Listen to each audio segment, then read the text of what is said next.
Çağımızın rahatını görmeyesiniz. Emniyetleriniz Kuday'ın rahatını görür.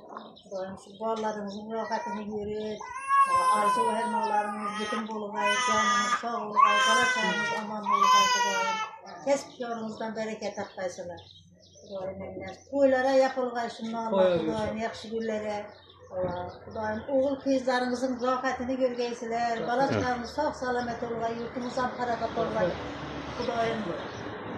Yurttaşlar, 3. tandırımız, 3. tandır. Kudaklasın Züleyha Mahmud değil. 2 tandır açık verdik. Azına kıyva bir tandır taşa verdik.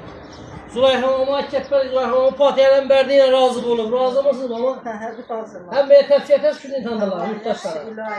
Yurttaşlar, ben şunu tandırlar nasip etsin. Şunu nispetli garantiyalı tandırlar gerekirse nominal ait ötemiz 99'dan 150 3073. Yazıp ekransından kaldıramız. Kanalımıza taze bozanızda patlıcan getirmesini basıp koyunlar. Yürekçen kızartıp koyunlar yurttaşlar. Video yok atmışsa süper tandır tapıp olasılar.